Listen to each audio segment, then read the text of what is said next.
नमस्कार साथियों। चंपावत जिले के अंतर्गत हम अब दूसरा अध्याय लेकर के आए हैं, जहां हम चर्चा करेंगे चंपावत के प्रमुख धार्मिक स्थानों की।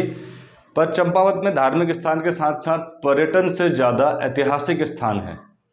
अगर मैं चंपावत जिले की बात करूं तो ऐतिहासिक काल से ही ये चंद वंशों की राजधानी रहा। 1563 में राजधानी जब डोटी और रैका लोगों का आक्रमण ज़्यादा हो गया इस क्षेत्र पर, तब चंदों ने यहाँ से राजधानी हटाकर अल्मोड़ा में राजधानी को पहुंचाया, आलमनगर में, जिसका प्राचीन नाम था। उससे पूर्व 1563 तक राजधानी यहीं रही, या मैं ये भी कह सकता हूँ चंदों की सबसे लंबे समय तक राजधानी चंपावत में ही रही, जिस वजह से यहाँ पर अनेक किले बन गए। बहुत सारे किले हैं यहाँ पर, इतने सारे किले कि हम सब नहीं बता सकते, पर परीक्षा के नज़रिए से जो महत्वपूर्ण है उन पर बात कर सकते हैं। तो सबसे पहले हम चंपावत जिले के किले की चर्चा कर लेते हैं, क्योंकि यहाँ पर धार्मिक महत्व के स्थान भी अनेक हैं। किले लेकिन सबसे पहले हम कंप्लीट करते हैं। देखिए, किले का मतलब कोट से है यहाँ पर संबंध। एक बाराकोट नाम का यहाँ पर एक बड़ी जगह भी है।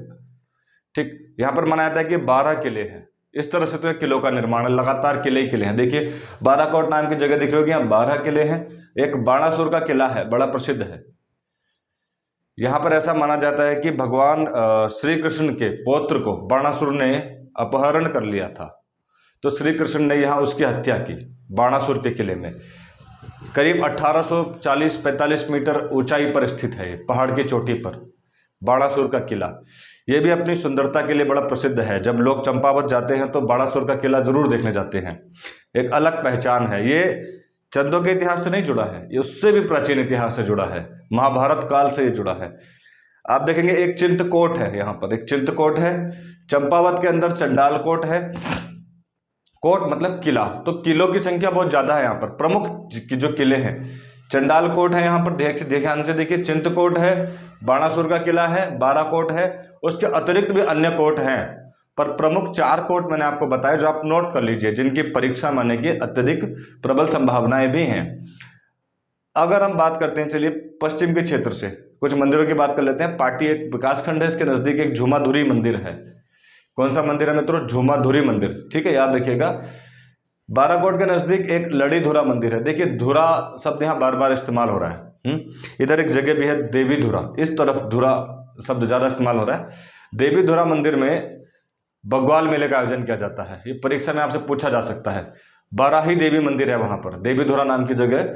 बग्वाल से आप समझ गए होंगे, पाषाण युद्ध, यानी कि पत्थर फेंकने वाला युद्ध। इस युद्ध में क्या होता है, ये प्रत्येक वर्ष इसका आयोजन होता है। रक्षाबंधन के दिन ये आयोजित किया जाता है। 2 पक्ष यहाँ पर बड़ी महत्वपूर्ण भूमिका निभाते हैं, मेहरा और फरत्याल। सोमचंद के इतिहास को भी आप पढ़िए। चंपावत उत्तराखंड में सबसे पहले ग्राम पंचायतों का गठन कहाँ हुआ था? चंपावत में हुआ था। परीक्षा में पूछा जाता है किसने किया था? सोमचंद ने किया था। नोट भी कर लीजिए, वैसी बेसिक जानकारी भी मैं दे रहा हूं आपको, क्योंकि जो दिमाग में कनेक्ट हुई तो बता दिया। इस तरफ मैं चर्चा कर रहा हूं, उन्होंने भी देखिए चौधानी ब्राह्मण बनाए थे और 4 लोगों का ग्रुप भी बनाया था, मेहरा, फरत्याल, चौधरी। ये लोग आप याद होंगे। तो ये बड़े प्रबल थे उस समय पर, मजबूत थे। 2 पक्ष आपस में पाषाण युद्ध खेलते हैं। यहाँ पर छतरिया, एक छतरी होती है ना, जैसे ऊपर रखते हैं बचाव के लिए, हेलमेट जैसा। दोनों पत्थर फेंकते हैं। पंडित जी उसकी घोषणा करते हैं युद्ध की, पाषाणकालीन युद्ध की।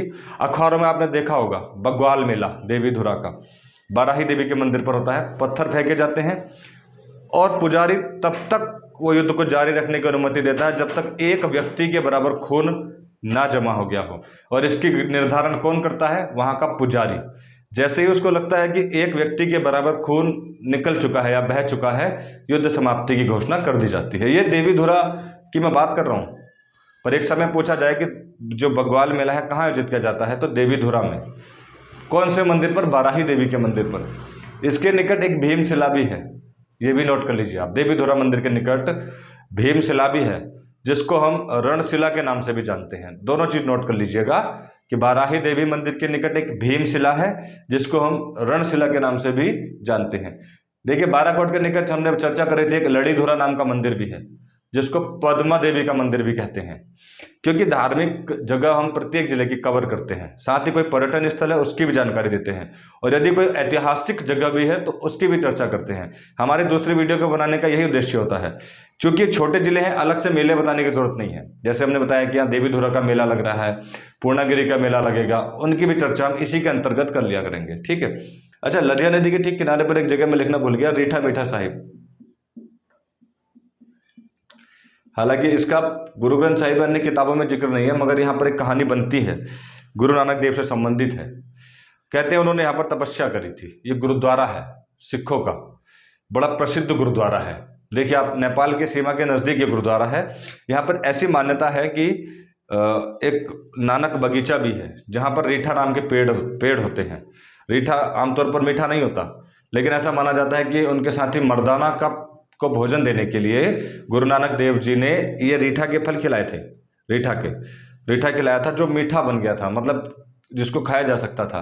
तो यहाँ पर प्रसाद के रूप में रीठा ही दिया जाता है गुरुद्वारे के अंदर, और ये सिखों की आस्था का प्रमुख केंद्र भी है। प्रत्येक सिख यहाँ पर गुरु नानक देव जी की तपस्थली को देखने जाते हैं, और जिस स्थान से ये रीठा का जो पेड़ है उगाया जाता है उसको हम नानक बगीचा कहते हैं। नोट कर लीजिए, नानक बगीचा कहाँ पर है? रीठा साहिब में है। और रीठा साहिब गुरुद्वारा किस जिले के अंतर्गत है? तो चंपावत जिले के अंतर्गत ये पड़ता है। चलिए हम आगे की तरफ बढ़ते हैं। इधर देखिए आप, बाणासुर का किला है, अभी चर्चा करी थी हमने। नीचे अद्वैत आश्रम है, इसको मायावती आश्रम भी बोलते हैं। ये परीक्षा में आया, किस जिले में है? ये है चंपावत जिले में। इसका दूसरा नाम अद्वैत आश्रम है। रामकृष्ण मिशन के अंतर्गत ये बना। स्वामी विवेकानंद जी यहाँ से बुद्धार्थ भारत नाम की एक पत्रिका का प्रकाशन करते थे मद्रास से, उसका कार्यालय यहाँ स्थानांतरित किया था विवेकानंद ने। जब वो तीसरे राउंड में अल्मोड़ा की यात्रा पर आए थे तो यहाँ रुके थे मायावती आश्रम में, इसीलिए इसकी ऐतिहासिक अहमियत बहुत ज़्यादा है। नोट कर लीजिए आप, परीक्षा में इसीलिए पूछा जाता है। इसका संबंध रामकृष्ण मिशन से है। रामकृष्ण मिशन का संबंध किससे है? स्वामी विवेकानंद जी से है, उनके गुरु का नाम था। और स्वामी विवेकानंद जी यहाँ पर रुके थे। किस किताब का? प्रबुद्ध भारत, इस टाइप का एक किताब है जिसका प्रकाशन मद्रास से यहाँ पर किया गया। यहाँ पर किसी मूर्ति की पूजा नहीं की जाती।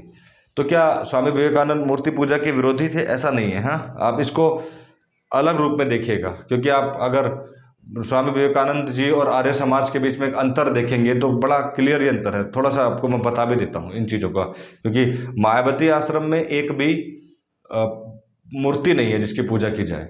देखिए, आर्य समाज में मूर्ति पूजा का विरोध होता है। वो कहते हैं कि जो भगवान शिव हैं, भगवान राम हैं, वो एक्चुअल में एक साधारण पुरुष थे जो अपने कर्मों की वजह से महापुरुष बने। उनको शक्तियाँ यहाँ पर आकर प्राप्त हुई। यानी कि द्वैतवाद और अद्वैतवाद के बीच का अंतर बता देता हूँ। अद्वैतवाद यहाँ पर लिखा है, अद्वैत आश्रम है। द्वैतवाद का मतलब होता है दो से मतलब हो जाता है कि आत्मा और परमात्मा दो अलग यूनिट हैं। यानी कि मैं साधारण आदमी हूँ और एक परमात्मा है, यानी कि एक अलग शक्ति है जिसके पुनर्जन्म भी हो रहे हैं भगवान के रूप में। वो अलग शक्ति है, वो अमर है, वो कभी मिटती नहीं है। तो दो हो गए ना, आत्मा और परमात्मा। लेकिन जो लोग मानते हैं कि नहीं, आत्मा और परमात्मा एक ही है, मेरे अंदर ही परमात्मा है, मेरे अच्छे कार्यों में ही परमात्मा है। यानी कि आप देखिए आर्य समाज की तरफ जा रहे हैं। मतलब कहानी वही बन रही है कि भगवान श्री राम, श्री कृष्ण ये आत्मा ही थे, यानी साधारण आदमी थे। इन्होंने अपने कर्मों से, अपनी त्याग तपस्या से अपने आप को महापुरुष बना दिया, यानी परमात्मा की शक्तियां ग्रहण कर ली, तब तो ये परमात्मा बने। लेकिन है एक ही आत्मा और परमात्मा, तो उन्हें अद्वैतवाद कहते हैं, जो दोनों को एक मानते हैं। स्वामी विवेकानंद भी ऐसा ही मानते थे। मगर स्वामी विवेकानंद मूर्ति पूजा के कट्टर विरोधी नहीं थे। उनका ये कहना था कि अगर ईश्वर का ध्यान आपको करना है, और ईश्वर का ध्यान आप, ईश्वर से मतलब अपनी ही परमात्मा को, अगर कोई मूर्ति उसमें आपके लिए सहायता करती है कि उसके माध्यम से आप ध्यान केंद्रित कर रहे हैं, क्योंकि ध्यान केंद्रित के लिए विवेकानंद जी बड़े प्रसिद्ध थे, बड़े बुद्धिमान व्यक्ति थे, तो आप उस मूर्ति का इस्तेमाल अपने स्मरण में कर सकते हैं अगर वो एक माध्यम बनती है तो। आर्य समाज प्रबल विरोधी है कि मूर्ति पूजा से आप एक अन्य शरीर की तरफ या अन्य मतलब अन्य तत्व की तरफ आप आकर्षित हो रहे हैं, अपने कर्मों से भटक रहे हैं। विवेकानंद जी कहते थे ध्यान केंद्रित करने के लिए अगर ऐसी किसी मूर्ति, पत्थर, जिस तरह से हम शिवलिंग बोलते हैं, उनकी आवश्यकता पड़ती है तो बिल्कुल करिए, ध्यान करिए। ये थोड़ा सा मैं आपको अंतर बता रहा था जो द्वैतवाद और अद्वैतवाद का था। तो ये अद्वैत आश्रम है, यानी कि एक ही माना जाता है यहाँ पर आत्मा और परमात्मा को। यहाँ पर मायावती आश्रम है, मैंने आपको बता दिया, बड़ा प्रसिद्ध है ये, परीक्षा में पूछा जाता है। थोड़ी सी कहानी थी जो मैंने आपको इस पर चर्चा करी। चंपावत में एक बालेश्वर ताम्रपत्र में यहाँ पर मिलते हैं। जो लोग इतिहास पढ़ते हैं बार बार पढ़ रहे होंगे वो, बागेश्वर के, बालेश्वर के, पांडुकेश्वर के ताम्रपत्र। तो ये बालेश्वर का जो मंदिर है ना, ये चंपावत में है, और यहाँ पर ताम्रपत्र मिलते हैं उद्योतचंद के, त्रिमल चंद के, ठीक। और वो जानकारी देते हैं इतिहास के बहुत ज़्यादा। देखिए वो लिख कर चले गए, आप पढ़ते रह गए, ना लिखते तो कम पढ़ना पड़ता। तो ये उद्योतचंद से ज़रूर बात करना, भले ही वो नहीं है कि भाई साहब ये क्यों लिख के चले गए, आपको इतिहास बढ़ा दिया, सिलेबस बढ़ गया। और इतिहासकारों ने उस 4 लाइन लिखी होंगी, वहाँ पर 4 किताबें छाप दी, अपने विचार और लगा दिए। अब उनके विचार हम पढ़ रहे हैं, आप तो लिख के चले गए, लेकिन फिर भी इतिहास की जानकारी होनी चाहिए, हमें सटीक जानकारी तो देकर चले गए। थोड़ा सा ही लिखा, पर हमारे अंदर इतना विवेक, इतना दिमाग तो वो दे गए कि अब हम सोचें ऐसा क्यों लिखा, किस लिए लिखा, क्या परिस्थिति थी, क्यों परिस्थिति थी। लेकिन बड़ी दुविधा ये है कि हर राइटर अलग अलग हिसाब से सोचता है। हो सकता है सोमचंद पहले आया हो सकता है थावर चंद पहले आया हो सकता है इसके पिताजी ये हों। थोड़ा स्पष्ट लग देते ना, मजाक कर रहा हूँ, सीरियस मत लेना, तरीका बता रहा हूँ आपको। तो बालेश्वर में ताम्रपत्र है, ताम्र अभिलेख है, उस अभिलेख से ही हमें चंदों के, इनसे पूर्व के इतिहास की जानकारी प्राप्त होती है। ये देखिए उद्यान चंद के बाद का, कोई मरने जो अपनी मृत्यु के बाद का इतिहास थोड़ा ना लिख के गया, वो तो पहले का लिख के गया है। तो उससे पहले की जानकारी उद्योत चंद से, त्रिमल चंद से पहले की जानकारी यहाँ हमें मिलती है। यहीं पर एक और चांडाल कोट की हमने चर्चा कर ली। एक और जगह मानेश्वर। मानेश्वर में ऐसा कहा जाता है कि भीम ने एक तीर लगाया और पानी निकल गया नदी पर, ठीक है। तो इसमें यहाँ पर बड़ी प्रसिद्ध जगह है ये भी। यहाँ पर एक पशु मेला भी लगता है। पशु मेला अल्मोड़ा के मासी में भी लगता था, सोमनाथ मंदिर पर, याद आ रहा होगा आपको, सोमनाथ मेला बोलते थे उसको। पशु मेला जरूर याद रखिए, वो तो परीक्षा में पूछा जा चुका है, सोमनाथ मेला। अब ये पूछा जाएगा तो नोट कर लीजिएगा। मानेश्वर में, कहाँ, चंपावत में, चंपावत के मानेश्वर में एक पशु मेले का आयोजन होता है। चलिए हम पूरब की तरफ आते हैं, सूखी ढाक में, ठीक। सूखी ढाक नाम की जगह, क्लियर। सूखी ढाक को कुमाऊं का चेरापूंजी कहा जाता है। ढाक का मतलब यहाँ पर ढाक के बहुत पेड़ है, घना जंगल है, अच्छी खासी पॉपुलेशन है, पॉपुलेशन सॉरी नहीं, मतलब जंगल की पॉपुलेशन है। तो सूखी ढाक को नोट कर लीजिए आप, कुमाऊं का चेरापूंजी कहा जाता है, नोट करिएगा इसको भी, ठीक। एक जगह है मुगलगढ़ी, इधर देखिए मुगलगढ़ी। यहाँ माना जाता है कि मुगलों का संहार हुआ था, मतलब मुगल्स का जब आपस में चंदों की लड़ाई हुई थी तो इनको मारा गया था, मुगलों को।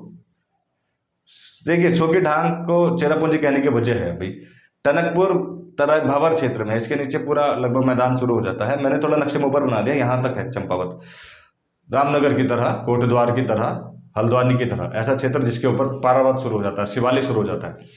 शिवालिक के बारे में आपको पता है कि उत्तराखंड में सर्वाधिक वर्षा कहाँ होती है, शिवालिक में होती है, और ये ओपनिंग है। जिस तरह से वहाँ नरेंद्र नगर में हो रही थी, उत्तराखंड में सबसे ज़्यादा बरसात नरेंद्र नगर में होती है।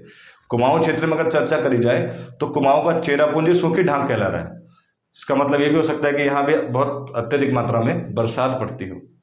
इधर मुगलगढ़ी है, मुगलगढ़ी में मुगलों का संहार हुआ था। इधर टनकपुर बैराज है, बड़ी प्रसिद्ध जगह है, लोग घूमने आते हैं यहाँ पर। बनबसा बैराज नीचे है। बनबसा का नाम बनबसा क्यों पड़ा? क्योंकि यहाँ पर घना जंगल है, वन है, इस वजह से इसका नाम बनबसा पड़ा।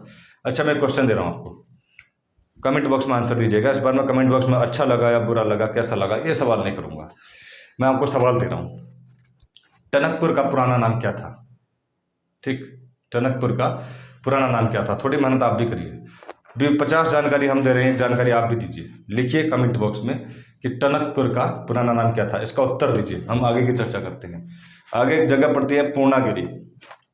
पूर्णागिरी मंदिर कितने लोग गए हैं?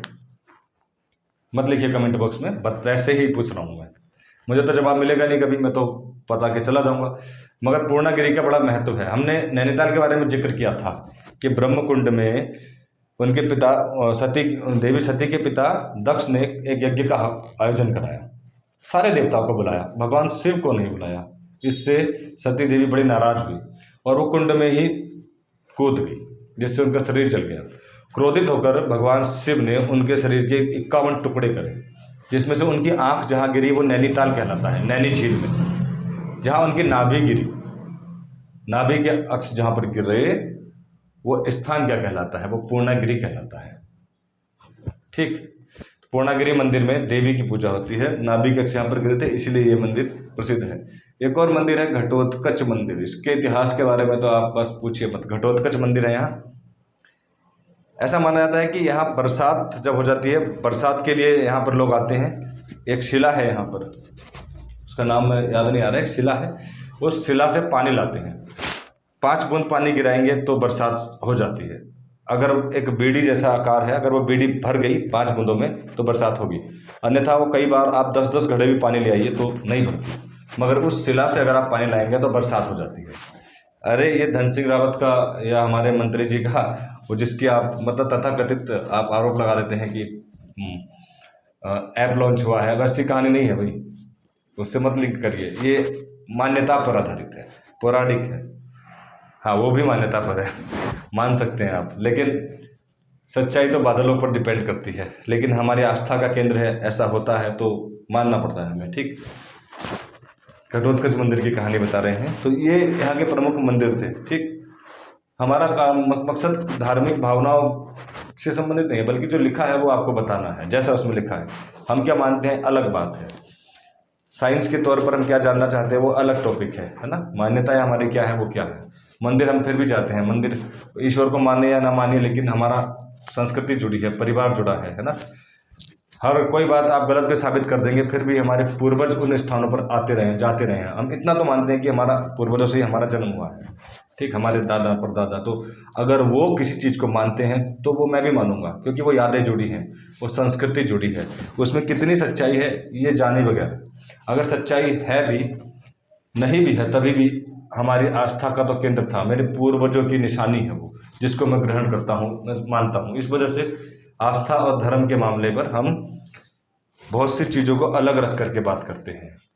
सच और झूठ के पर्दे से अलग हमारी आस्था होती है। ठीक, तो उस पर यकीन करना हमारा कर्तव्य भी होता है। हमारी आने वाली और पीछे की और आने वाली दोनों पीढ़ियों के लिए बनाया गया एक पुल का हम काम करते हैं। हम उन आस्था के केंद्र को पकड़ के बैठे हैं और अगली पीढ़ी के लिए ट्रांसफ़र कर रहे हैं। ये हमारे आस्था के केंद्र होते हैं। तो चंपावत जिले में के अंतर्गत फिलहाल इतना ही, और उसके बाद हम चर्चा करेंगे कुमाऊं के अंतिम जिले और सबसे दक्षिणी जिले की, उधम सिंह नगर की। धन्यवाद।